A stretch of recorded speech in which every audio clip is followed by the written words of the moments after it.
when it comes to digital platforms, when it comes to LinkedIn in particular, it's kind of like the TV station. You can't send your logo to do all the work. You have to send a person. And you have 3 people today who are doing that really well. It's because people trust people. And like Louise said, trust is more important now than ever. So I want us to think about where we have to build trust and who we have to build trust with as we think about how to focus our strategy on a platform like this. I'm a big believer that faces are the new logos, and you have a really great advantage here with NHC, is that look at all these great faces that you see, these are all from LinkedIn photos. NHC's community shows up on these platforms and connects with one another, not only physically through a few big events like this a year, but also you see that happening digitally, which I think is part of the power of this community. Hey, this is Anthony Schopp, and I want to welcome you to a really special episode of Chief Influencer. I was invited to moderate a panel of 3 of our chief influencers at the National Health Council's Health Leadership Conference in February. And it was a great discussion. I shared a little bit about what I've learned from chief influencers, specifically about LinkedIn. And then we heard from 3 of them: Chuck Henderson, CEO of the American Diabetes Association; Katie Schubert, CEO of the Society for Women's Health Research; and Steve Taylor, CEO of the Arthritis Foundation. They were nice enough to record it for us, so we thought that we would share it with you all as a very special episode of Chief Influencer. I hope you enjoy. Welcome to Chief Influencer. I'm your host, Anthony Schopp, co-founder of Social Driver. Washington is the center of influence in the US and arguably the world. We are featuring leaders who figured out how to break through in today's fragmented and noisy world. Social Driver teamed up with the Communications Board and the George Washington University College of Professional Studies to recognize these leaders as chief influencers and highlight how they inspire and influence others. Now I'm very excited for this next panel.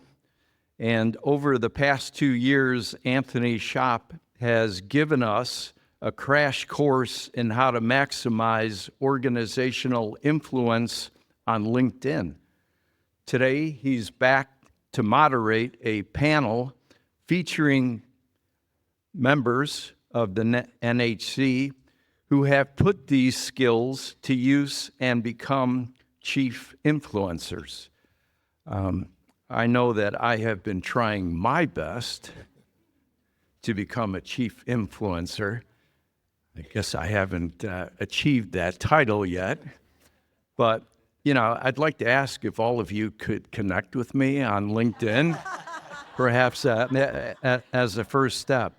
Anthony is the co-founder and chief strategy officer at Social Driver, a digital services firm that helps companies and nonprofits establish winning strategies with social media, websites, creative, and advertising.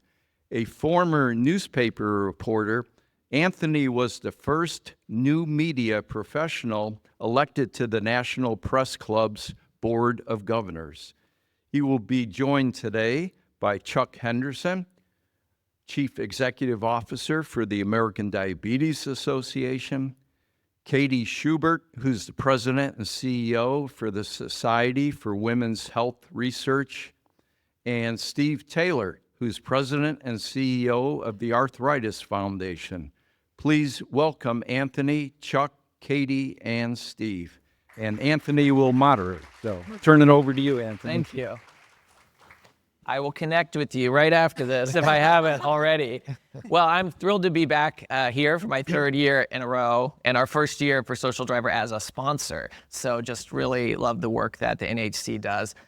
When we put something like this together, I think we do it weeks or months in advance, and then I think we always hope, are we going to meet the moment of what people care about today? And things are changing really fast.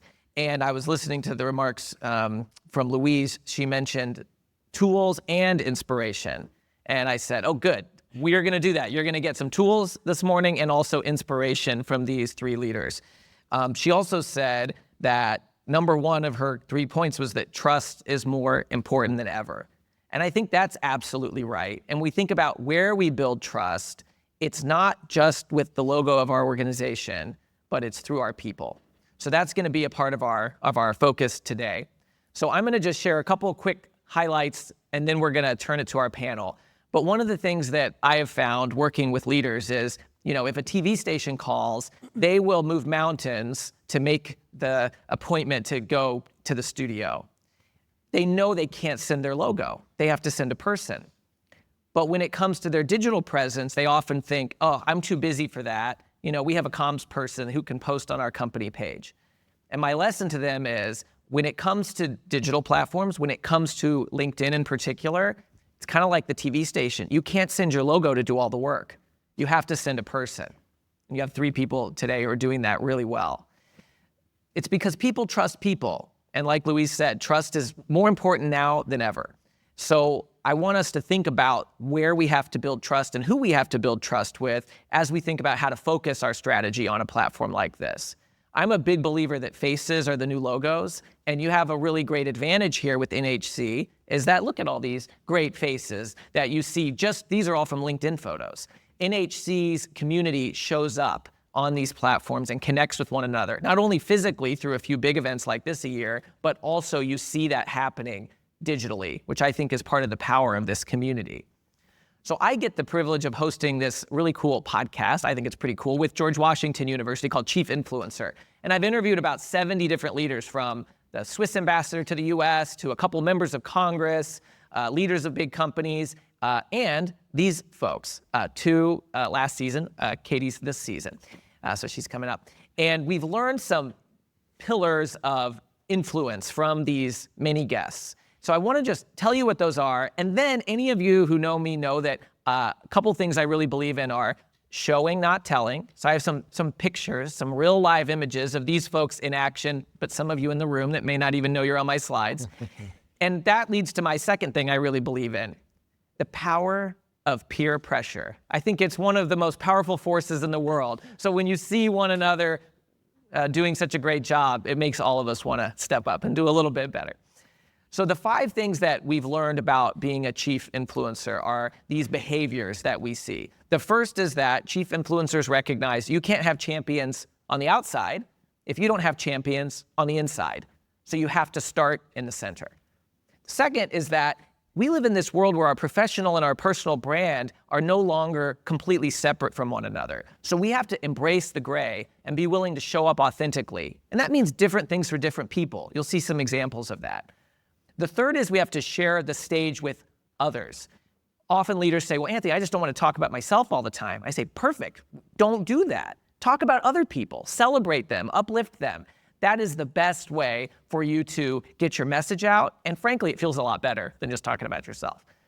The fourth thing is, just like in any of your industries, you have to learn the lingo, the acronyms, the special vocabulary. I mean, in your world, I don't know that there's any more complicated space where you have to learn so much and it changes constantly. Well, the good news is the stuff you have to learn on these platforms, while marketers like to use fancy terms to make it seem confusing or really difficult, it's not that tough. Making sure you use that @ sign and you tag somebody on LinkedIn is one of those little things that goes a really long way.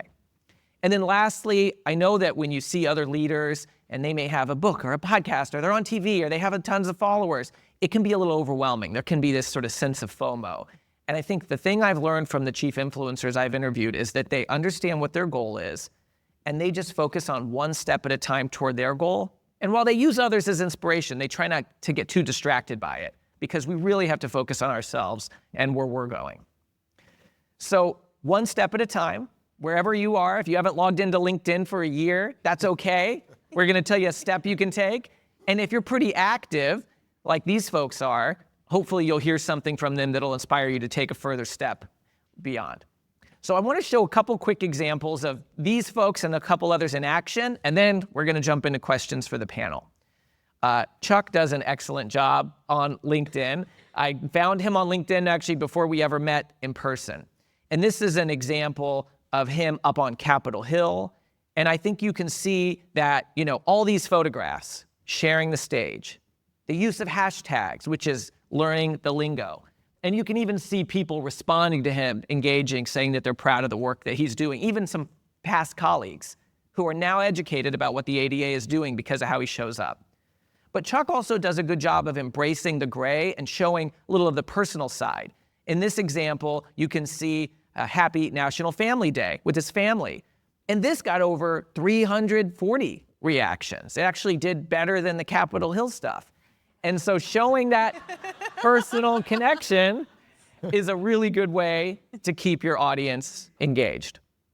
I often show this video of you in the bike app. I won't put it in this year because I've done it 2 years in a row, but also you see some great videos from him. Katie has been doing a great job on this platform as well with a focus on advocacy, which we'll hear her talk about. And I think you can see, again, similarly, the photography, tagging many other people. So she's sharing the stage with them so they see the post. And then I loved this because you see somebody who says, lovely to meet you in person, and she replies. You know how important it is to reply to somebody's comment? You don't want someone to go in for a high five and you leave them hanging. You want to high five them back. And that's what Katie's doing there. But a lot of busy leaders post and they don't log on for a while and they miss that opportunity. This is a video I want to show you that was on Katie's.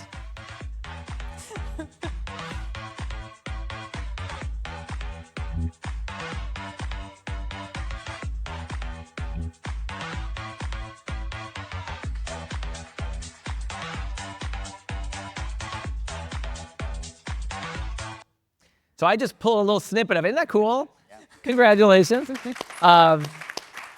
Over 100 people reacted to that, but I like how she took a lot of what she was doing throughout the week, pulled it together so people could get that backstage pass into what it's like being a leader of this organization. And that was from Instagram. And Katie can talk about that later, how she has been cross-posting content from other channels like Instagram. Steve does a really great job. When I met with Steve a while ago when we interviewed for the podcast, he talked about how he really uses this tool to engage with his workforce. That's the center of the bullseye for him. And you can see when he celebrated his 3rd work anniversary at the Arthritis Foundation, tons of his employees started replying and posting comments that are so genuine. I mean, you couldn't pay people to make comments like this. You know it is authentic and from the heart, saying how grateful they are to work with him. And I think it's because Steve invests in engaging with his audience, his own people in this way, that they pay it back and engage back with him. This was also a good one, that personal connection, because the river's green in Chicago. We know why that happens. And you said maybe it just happens to be because it was a juvenile arthritis day. Maybe we hope that's why they did the green. But it was fun. And in the comments, somebody even posted a picture in their city where the river was also green and has a family picture in there. So again, tying in that personal connection. All of those who play such a critical role in podcast clip patient for you. health are at the table at the National Health Council. And our role is to convene and create consensus on issues that are important to patients. We just have this rich history and an active present in looking at how patients can be best served by the policies and by the practices that are around them in healthcare.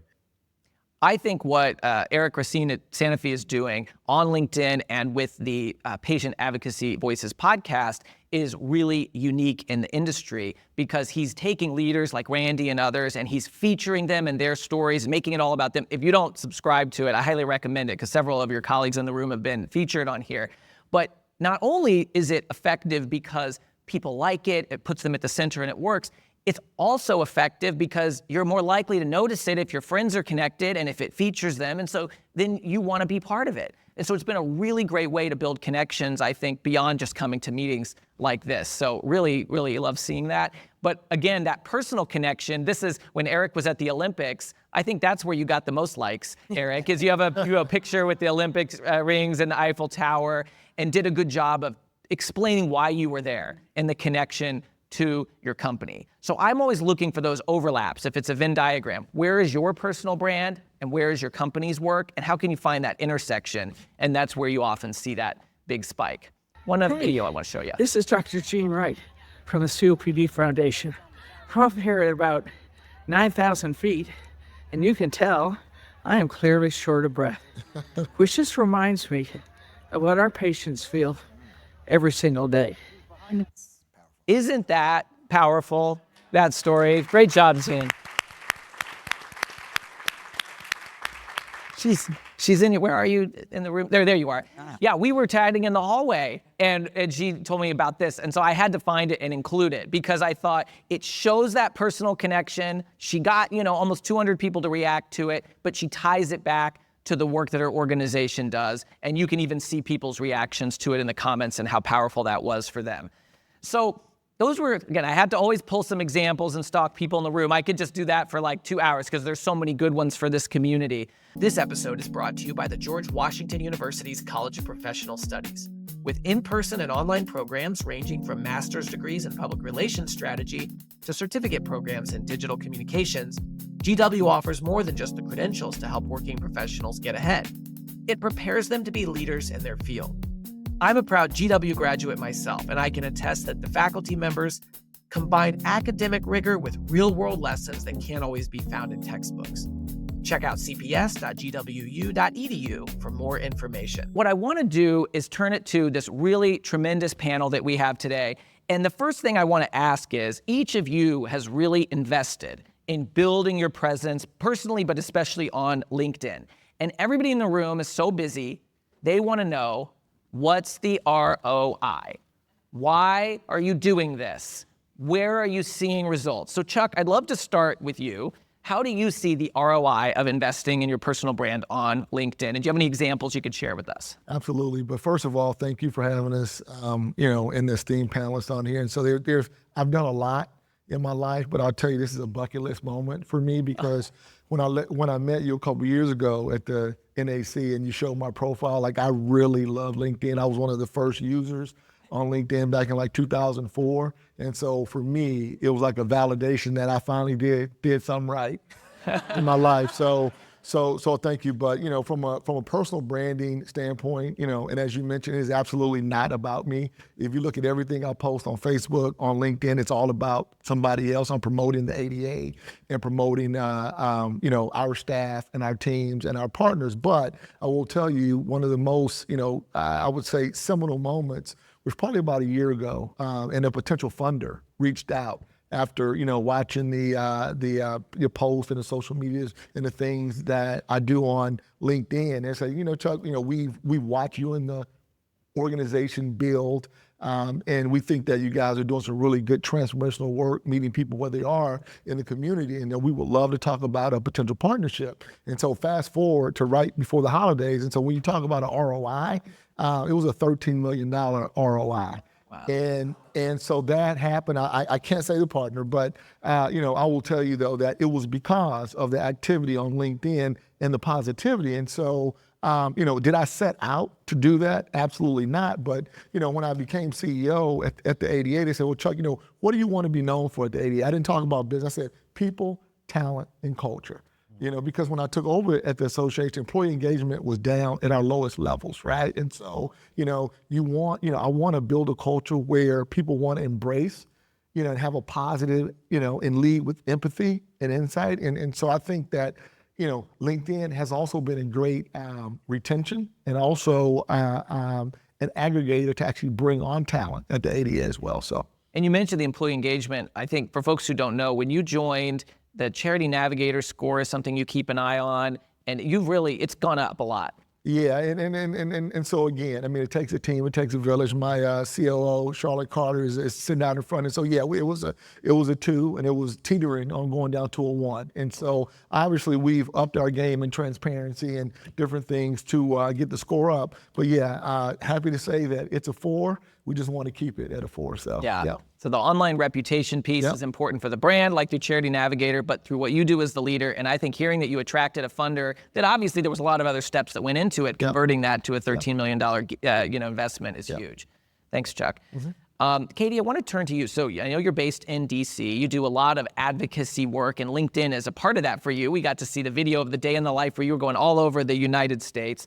Can you talk about do you see the advocacy results as focusing with other partners, with your grassroots, or with both?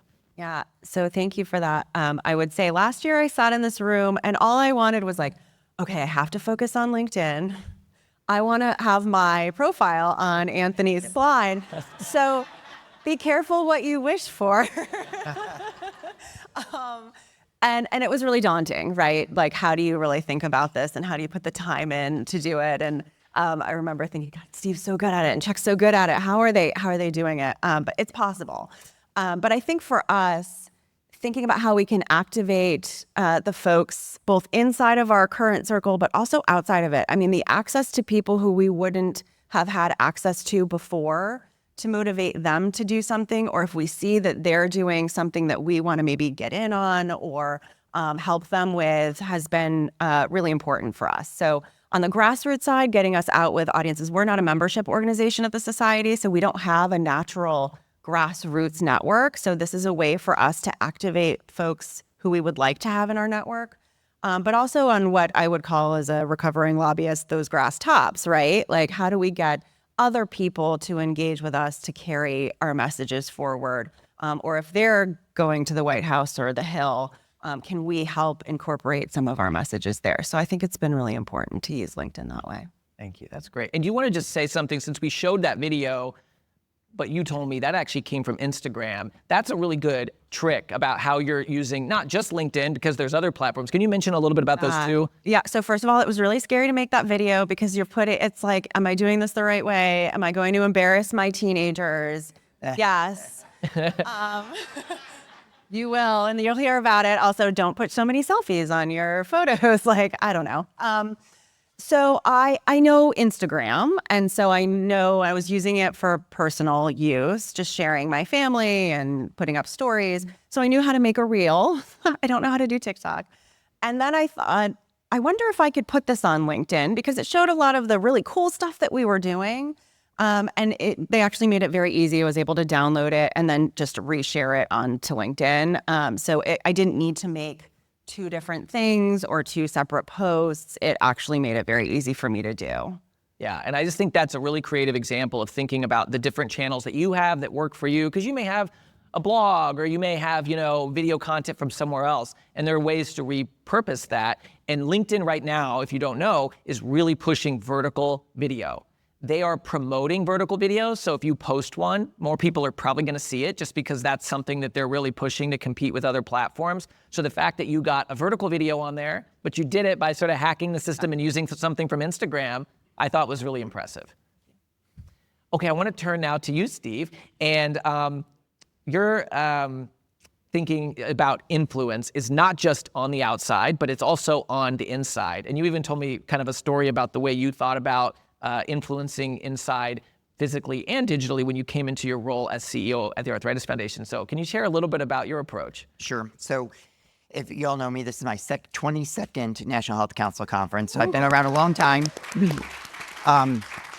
And for those small organizations, I was I'm not a small person. I'm a CEO of a small organization. I always say a small CEO of a small organization. For all of you small organizations, surely I've moved to a large organization who have a budget, which gives us an opportunity. But you all can do that even as a small organization CEO as well, and really influence your volunteers and the followers that you have, even if you don't have a large staff. For me at the Arthritis Foundation, when I joined 3 years ago, we had just went through COVID cutbacks. Over 200 staff out of the 350 were cut. We really had a culture challenge inside the organization. Not to mention, right prior to COVID, we had merged, I was not there, merged affiliates and into one national nonprofit organization, which left a lot of bitter feelings throughout the organization, staff and volunteer-wise. So when I became CEO, I knew I had to change the culture of the organization. So as Anthony kind of alluded, I did things internally, physically, for a number of ways, both working with my staff. I met with 165 staff within my first 30 days. I also moved my office to the center of the building, up by the kitchen, up by the front desk, not back in the back corner, so that people would see me. But then I saw Anthony in the February conference following my becoming CEO at Arthritis, and I learned a lot from his presentation. And so then I started working with Anthony to really figure out how I could lean in, even on the social media platforms, to really start to build that culture. So my podcast that I did with Anthony is titled "People Don't Care How Much You Know Until They Know How Much You Care," because that's really been my motto my entire career. And so taking time to know people, being authentic with people, commenting on people's other posts, thanking them for your posts, taking that time, which you do in the office by moving my office physically up front, I get to see people, but the people that are at a distance, I'm able to engage with on social media as well. So that's been a real philosophy of mine, to create that culture. And I'm proud to say, a number of ROI things have happened. You know, our retention rate before COVID was at 32%. Again, I was not there. Last year, we were able to get that, or not retention, our turnover rate was 32%. Last year was 8.9%. So we've changed the retention. Grow that amazing, really a culture shift at the organization, which has been great. And we have a huge following now. We're up to 240 staff. So growing again as we were before COVID as well. One of the things you said in our interview was that LinkedIn is actually really efficient for you because it's like a digital water cooler, and that you can engage with people that you just can't always see physically and engage with. And I think that is a really good analogy for us to all think about because, you know, if you walked into the kitchen, think about how you would interact with your team. You wouldn't just say, you know, the latest announcement, ignore them and leave, right? That would be kind of straight. But how do you show up on LinkedIn? That's what a lot of leaders do. They log on or they get there and they post that post Monday morning, see you later, and there's 10 comments on there that nobody ever responds to. So the social behavior we have in real life, we also want to have online. And Steve, can you talk about, and I want to hear from everybody on this, but you could start just like how you make time for it. Because I know all of us are thinking, I have so much to do. I don't have time for this. You all three make time. So how do you make time? What are your tricks and tips about how you focus on this? Yeah, so on LinkedIn, I do all my own posting. I don't use any of my comm staff. Sometimes they'll send me something to utilize, but I do all of my own posting. But I think the most important part is the comments and reaching out to other people through the platform is very important. You don't have to be perfect. You don't have to. You can have typos as long as you're doing something to engage with people. So sometimes some people are worried about being so perfect. It doesn't have to be perfect. It just has to do something. Even if you haven't done anything on LinkedIn or any social media platform, start somewhere and you'll start to figure out how you do it. I find time on airport shuttles, going to pick up a rental car, sitting in the airport, at home, and when I wake up in the morning, when I'm having my coffee, whatever, I just quickly go on. I try to congratulate people on work anniversaries, whatever I can do just to engage with people. So you have 5 minutes here and there, but just take time, and it doesn't have to be perfect. It can be short and sweet, but they appreciate it more than you ever know, as we all appreciate when people comment on our posts as well. So you can find time for sure. What about you, Katie? I mean, I think that's right. And I remember taking that back with me last year because that was my thought. Like, there's no way I can't add one more thing to my list. But once I started seeing the value of it, I actually started to make more time to do it, right? So yes, over my morning coffee, when I'm checking emails or whatever, I go on and see what's up. I also noticed that, I just learned this, so I don't know how influential I am. I can schedule posts, which is super, super helpful because I am always like in the moment and then I forget the next minute. So I'll put something in schedule. I also post myself. The team will send me suggestions, or like if they see that I did something, they might want to turn it into a longer form blog and they'll start that for me. But I like to make sure I'm in there and putting my own personal spin on it. But it really is like every day, every other day checking in, and then the replying piece too. Like sometimes you don't even have to post. You can just like it or say thank you. And that just takes a couple of minutes. That doesn't take very long to do. Yeah. Somebody who I interviewed told me, and I've seen this as like a pattern, is if you do something when it's sort of fresh in your mind, like right after an event, it's going to be just easier and faster, right? If you put it on the list and you don't get to it, you may never get to it. But you may not want to post that picture from dinner at 11:30 p.m. And if we look at just the LinkedIn analytics, the most popular posts, that kind of sweet spot is the morning time, you know, like 9 to 11, they say. I wouldn't worry too much about it, but often what that means is, okay, you had dinner last night with a group of people, maybe you write that post really quick and post the picture while it's fresh, but use that schedule button to schedule it the next morning for 9:30 a.m. or whatever it is. And I've just heard that from many leaders as a habit that they use, and it sounds like that's your approach as well. Yeah, if it doesn't get written almost immediately, it's probably not going to happen. Yeah. Chuck? Yeah, no, I mean, I would echo everything that they said. Obviously, I've been using it for 24, 25 years now, so I just incorporate it into everything I do. And similar to them, I do most of my posts. The comms team will, suggest content or different things or long form types of things. But I really embrace it, And I know that I'm making an impact on people, whether it be funders, whether it be staff, whether it be just people in general. I've had people reach out to me and say, I'm 60 years old. It's the first time I've got my A1C1 check, right? So like for me, that means a lot, or from someone, living with type 1 diabetes, this is an inspiration. Or when I go to the ADA type 1 camps, which I love to visit, I've had parents reach out to me. It's really impactful because we really think, you care. So it's being intentional, and putting other people above yourself, and that's what it's all about for me. So Absolutely. We all know that the media landscape's very fragmented. And if we want to reach people, we have to try different things. One of the things that I heard from one leader I worked with was that they would have these donor emails go out, but then they'd see the person and say like, oh, we're doing, and they didn't know about the announcement. And they're like, how do you not know?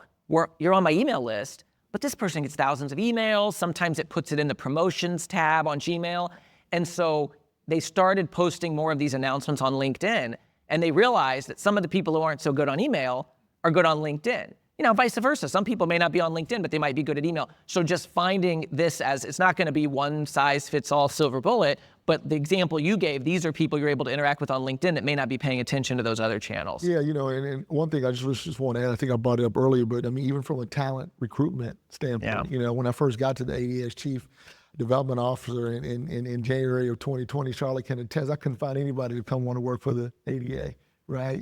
But now, we've just been inundated with folks that want to join the association, and they want to join the association for the right reasons, but also what they see, visually, from a social standpoint. So, yeah. Yeah, and I want to ask each of you about that, and then I want to open up, here's some questions from you all, so start getting those ready. But you mentioned, for recruitment, for example, seeing content on LinkedIn about the ADA changes the way people see the association. So that's not just content from your company page, it's content from you, but it's also content from other people who are board members, volunteers, and employees. So what are some of the things that you've done to try to get other people in your organization engaged, where it's not just you as the only person posting? Well, Anthony, I'm glad you asked that question. We hired your firm. So we hired Anthony's firm, and they've done a wonderful job. I know he's like, Chuck, don't talk about my firm, but I mean, it's probably been one of the best investments that we've made at the ADA since I've been there. And so I actually handpicked 12 or 13 ambassadors that I follow on LinkedIn at our association. And so we had a training, and Anthony and his team did, a really, really good job of understanding kind of what motivates them to actually do this and incorporate it into their day. And so they just felt really good about being handpicked, to take on this effort. And now we're about to start phase 2 to figure out how we bring more people into the funnel in the association. So there may be some that are maybe introverted a little bit, and so the ambassadors are gonna be assigned 2 or 3 or 5 people in the association to kind of walk them through why and how effective it is to talk about the ADA, or to even be on LinkedIn socially. So, yeah. Yeah, and I think what I've found is building the capability is one, but building confidence is the other. Because if people don't have confidence and they just think it's overwhelming, they're not going to do it. And just helping, and them seeing you do it helps build that confidence, because you lead by example. Katie, have you gotten more people in your world to do it? So I am a small CEO, so a very small organization. We have 10 people.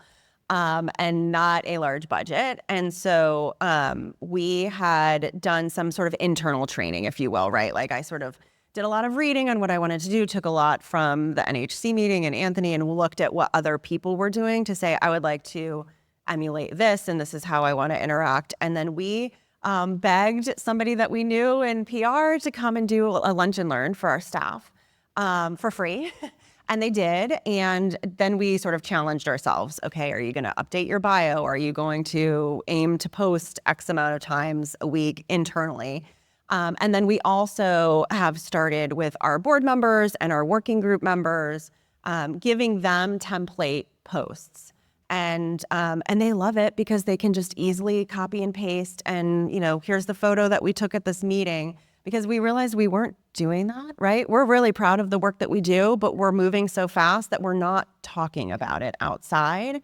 And this gives us a good, quick, easy opportunity to share that. And it gets them involved in a way to say, look at this organization that I'm working with, and here's what I do and why it's important to me and why you all should care too. But it's been very low budget right now, but I think it's been very useful. Yeah, and I would agree. So we hired Anthony's firm before Chuck did. And so he came in and also trained about 12 influencers within the organization that we chose. And then we've, of course, done the train the trainer as well within the organization. And Anthony's coming to our all staff summit in March to train additional staff and just motivate them really more than train them. As a small organization, you can do that without hiring Anthony's firm, although I will say it's very cost effective. But you can surely just start somewhere. I always tell people, I remember Anthony's first presentation, someone raised their hand and said they were an introvert. And Steve Taylor's not an introvert, if you know me. And they said, I'm nervous about I'm not really an extrovert. I don't know if I can do that. It's just start somewhere and be true to who you are. If you're an introvert, that's fine. Post like you would post. Just share your company's post, your organization's post. You don't have to write something new. Maybe write a commentary on your company's post, but you don't have to be creative. You don't have to do the Instagram thing. You don't have to be one of us, but just start somewhere versus doing nothing. And then try to find someone in your organization that might be even more of an influencer, or they might have the personality that you think could be a better influencer than you, and help them as well engage as well. And so things like that you can do no matter what size organization you are. But definitely making sure you lean into this because it does create a following, great education and information, and it's been a great ROI for us for sure. Great. I want to just tell you 2 resources. I'm a little, thank you, and also a little embarrassed because of the endorsement there, but I want to tell you, we recorded last year's keynote, which goes over all the best practices. And anybody who wants that, you could take that, I will send it to you, Jen can send it to you, or I can send it to you. If your team wants to watch that, you can do a lunch and learn about it. You can share with resources. So please, free resource I want to make available to anybody. Second thing is we have a partnership with LinkedIn where we do a quarterly roundtable in their DC office. So it is DC based. Several folks in this room have come to those roundtables before, also members of the NHC staff. If you or one of your staff are in DC, you want to get invited to one of those quarterly roundtables so you can meet with people at LinkedIn, and it's just a discussion, I will invite you. So send me an email, add me on LinkedIn, whatever. Of course, we have services, but really, I believe in the power of these tools, and I want to share as much as I can with everybody. So those are 2 resources that any organization of any size can take advantage of. And to listen to your podcast as well, because various people give tips throughout that, and that's free to watch as well. So you can listen to that, and you'll pick up some additional tips. And a few stars here from the podcast. So I want to see what questions we have from you all. So please come up to the mics to ask. And then at the end, we just have a really quick call to action that we will close with so that you have one action you can take today. And just tell us who you are and what your question is. Hi, good morning. I'm Molly Murray with the Autoimmune Association, and love everything that's been said here, and certainly connected with many of you in this room and on the stage. In terms of posting, and I think it's always finding the time and being cognizant of responding to individuals that are commenting on your post, right? Is there a sweet spot on how often you should be posting and how we should be thinking about that? And can you overdo it? So I just would love your thoughts on that, because I think, you want to have an impact when you're posting. And sometimes I see, folks who are maybe posting things that aren't necessarily relevant, or maybe it lessens the impact. So I'm just kind of curious, what is that sweet spot and how often should we be doing this? And maybe more is better. So I'd love your thoughts on that for everyone on the panel, and certainly Anthony. Why don't you each say about how often you post, and then I can tell you what the research says. Well, so one thing I just want to say for those A-type personalities in the audience that are all worried about scheduling and how often you should do it, not that Molly's that, but but in regards to, I don't comment on everybody that comments on every post. Some people would worry about that. That's your personality. I do the best I can to comment here and there. I don't comment on everything. You can't beat yourself up. LinkedIn isn't as much as Facebook socially that way, so people aren't offended when you don't comment or thank them for every single comment. So I don't thank everybody or comment on every comment either. I post it every couple days, or at least, I always am on the everyday looking if there's an anniversary or something I can comment or something I can share, but I'll try to come up with something creative every couple days, or I'll know something that we're posting, like our juvenile arthritis summer camp registration. I might reshare that, whatever it might be that I know our organization is doing as well. I don't always create my own idea, but then every few days I try to create something new as well. Yeah, I think that's right. I particularly will just reshare if the society's page is sharing resources versus me sharing it and writing something new. I think that's really spotlights the work that the organization is doing. But really, if there's something cool or special, or I have a thought about something I want to share, but it's really, same. I check it every day, sometimes twice a day. I need to probably relax. I turn the notifications off on my phone because that gets tricky, but really not posting every single day. And also I really am aware, and Anthony would love to hear your thoughts on this, people who are posting just the same things over and over, that to me gets exhausting and it sort of tunes me out. So I try not to do that, but if it's important, I don't know. Yeah, that's a great question. I would say for me, similar to my fellow panelists, is that I don't have a sequence. If I feel like something's impactful, I will post it. I also reshare some of the association's content. Sometimes I post, every day. Sometimes I post every couple of days. It's just, I was in New York a couple of days ago with Abbott at their Above the Bias campaign. I thought it was something that was really impactful that the world, needed to see. And so, I don't have a set. I do check it quite frequently because I incorporate it into my day when I'm not in meetings and when I'm not on calls. It's just kind of a part of my everyday being. Yeah. And so I may not post every day. There may be some days I post every day, and there may be days where I don't post for several days. But, I only post something where I want to get a message out and it's impactful to people living with diabetes. So, yeah. Can I actually add too? Actually, the reason I made that video was because I felt like if I posted every day about everything that was happening, it was going to be annoying. It was annoying me. And so I felt like, well, maybe if I make a video that just shows it all together, that would be, and it's one post so people can see it, that might be a better way to go. And it did pay off, but I think that was the initial thought process, was like, why do I want to put one thing up every single And Anthony, day? real quick, I know you're going to share some stats, but regarding the board members and the volunteers that we all work with, is remember their LinkedIn profile is typically about their profession. Yeah. So they're sharing professional stuff for themselves. So as CEOs or your comm staff, whoever you have, reminding them to post about the organization that they're board chair of or that they're on the board for helps them a lot, because they're thinking professionally for their LinkedIn post. They're not going there and thinking, oh, I should post about the Arthritis Foundation Day. But when we send them something, they immediately do it. So you almost need to help your volunteers a little bit have stuff that they can post as well in between their professional stuff they're posting. Yeah. So in terms of too much, if you post more than once within 24 hours, LinkedIn will depress the second post. So don't go crazy and do it too often. Your second post won't get a lot. But if you're somebody who says, I'm not very active, I would say, that's a surprise to some people, I think. If you're somebody who's not very active, I wouldn't worry about posting too much. I would worry about commenting, liking, and resharing content to start, because that's where the conversation begins. And if you just get on every day and like and comment on 10 posts of people who you want to deepen your relationship with, that's a win. Mm-hmm. Now, once you start getting into posting and resharing, if you click that share button, you can just click share, or you can do share with your thoughts and add a couple sentences. Take the time to add that couple sentences. It makes a huge difference to both the algorithm and the way people receive the information. And then when you are posting, I think what you said, I wouldn't worry about, like if you post once a month now, yeah, maybe get to twice a month, maybe get to once a week, but find things that are valuable for your audience. You're gonna notice if you share things that are valuable to you, but nobody's gonna care about, you'll get a couple likes, it's not that great. It's better to wait until you have things that are more valuable. So I'd see where you are as a baseline, and if your goal for the next 6 months is just to comment on other people's stuff, that's great. That's what you should focus on, and don't worry about posting too often, and then those moments will come up where you'll want to. Another question. Hi, I'm Victoria Smart from the Susan G. Komen Breast Cancer Foundation. Hi, Katie. I'm not yet a client of Anthony, but perhaps I should be. Okay, looking forward to that discount. Could you all comment on the difference in value between likes, shares, and impressions, right? What do all these metrics mean? Which ones are the most important? What do you all value in terms of interaction with your content? Yeah. Well, I want to say there's two sides of this. So when you like something on LinkedIn, you are pushing the gas pedal on it. So when Randy posts something and you think, I wish more people knew about that, when you like it, you're helping Randy's post get seen by more people, because it indicates to LinkedIn, this is worth showing to more people. When you comment on it, it's like triple gas pedal. It has about 3 times the impact. And then if you share it, it has more impact as well. So I want you to think about it first, not just from what are my inputs of my own content, but what am I doing with other people's content?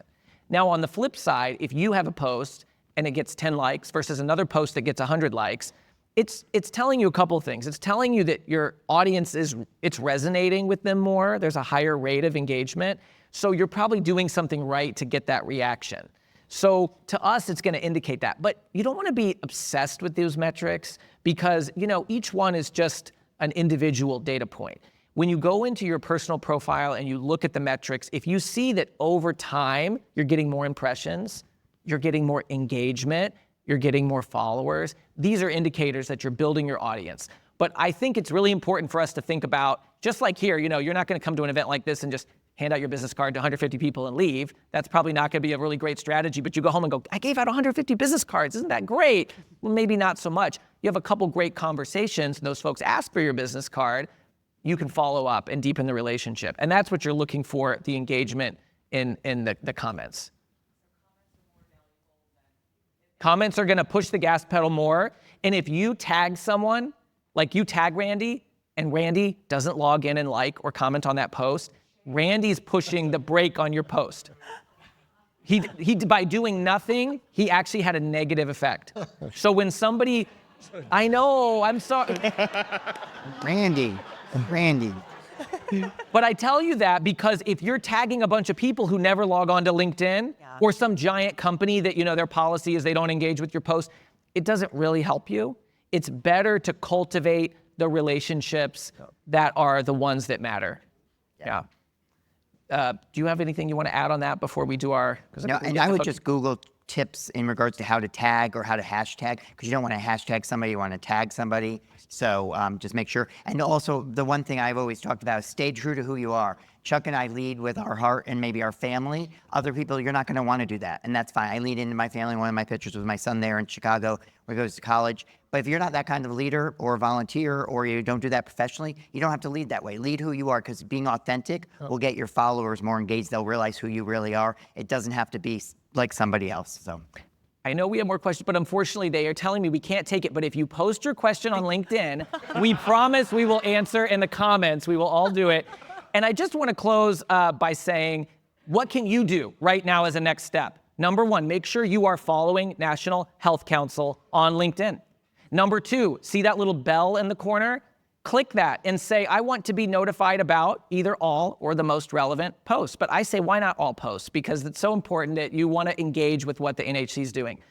Also, when you're posting, type that @ and tag the National Health Council or your organization. If you just write the words, LinkedIn doesn't know who you mean. But if you tag it like this, they're going to get notified, and they're pretty good about it. They'll like your post, they'll comment on your post, it'll amplify it. And go connect with Randy if you're, you have to be connected with Randy, I would hope already. But if you're not, you better do that, connect with Randy. And then lastly, here is, hold on, we'll just wait for the audio real quick. It's just a short clip. Access to healthcare is a well-known barrier for many. That was an awesome panel yesterday, Omar. And this post is on the NHC LinkedIn page right now. And you should go on there and click that repost button. And it's going to say repost or repost with your thoughts. Repost with your thoughts. Say why the Trusted Messengers Initiative is important for you or for your organization. That's going to make the biggest impact. And it won't take that long. One sentence about what you heard from that tremendous panel yesterday and why we have to have trusted messengers out there to communicate the patient voice. We all know how important that is. We want your networks to know how important that is. And you can make an impact by just clicking repost and then adding your thoughts. So those are our calls to action. Of course, you can also take a selfie with somebody here. That's nice too. So we really, I just want to say I'm grateful to NHC for having me back. I'm really grateful to all three of these chief influencers for being on the podcast and sharing their expertise. And again, if you post on LinkedIn with any questions, we promise we will answer your questions. Chief Influencer is a production of Social Driver. We help clients transform complexity into clarity with people-centered strategies. Whether you're looking to elevate the influence of your brand or your leaders, check out socialdriver.com to learn more. For show notes or to nominate a guest, visit us at chiefinfluencer.org or follow Chief Influencer on LinkedIn.